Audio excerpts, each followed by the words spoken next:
बेंगलुरु के एक high rise office के व्यस्त कोने में ईशान डिजिटल स्क्रीन और चमकते नक्शों से घिरे बैठे थे। वो एक ऐसे उद्यमी थे जिनकी दृष्टि समुद्र के पार तक फैली हुई थी। उन्होंने अभी अभी शंघाई के एक निर्माता से प्रीमियम इलेक्ट्रॉनिक्स खरीदने का एक बड़ा सौदा पक्का किया था, जिसे बर्लिन के एक रिटेल दिग्गज को डिलीवर किया जाना था। यह योजना कार्यकुशलता का एक उत्कृष्ट नमूना थी।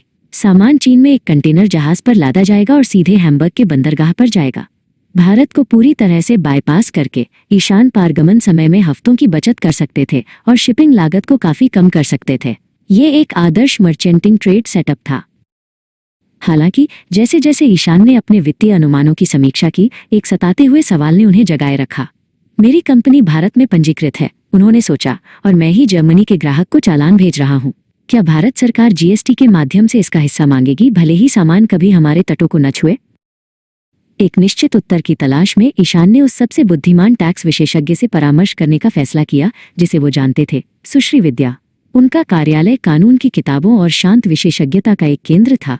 वो अपनी दुविधा को पेश करने के लिए अपने लैपटॉप के साथ उनके पास पहुंचे। ईशान ने अपना लैपटॉप खोला और सुश्री विद्या को शिपिंग मार्ग और अनुबंध दिखाए। पैसा मेरे पास भारत में आता है, ईशान ने समझाया, लेकिन सामान पूरी तरह से हमारी सीमाओं के बाहर रहता है। मैं इस सीधे पारगमन के जीएसटी निहितार्थों को लेकर चिंतित हूँ। सुश्री विद्या ने द सीजीएसटी एक्ट नामक एक मोटी किताब की ओर हाथ बढ़ाया।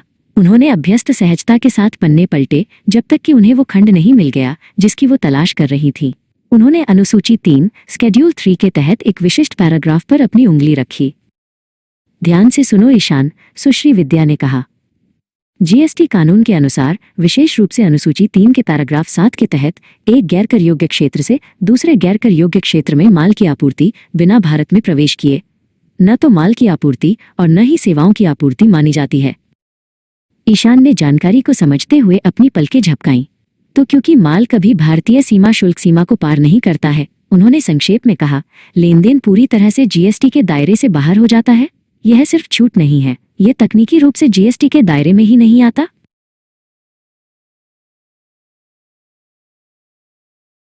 बिल्कुल, सुश्री विद्या ने पुष्टि की।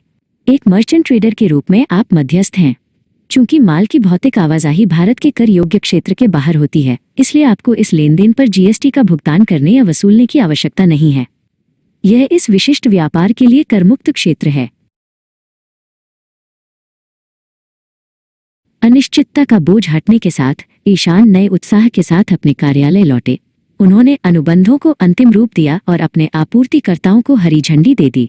उनका वैश्विक त्रिकोण अब पूरा हो गया था, जो स्पष्ट नियमों और स्मार्ट व्यवसाय की नींव पर बना था।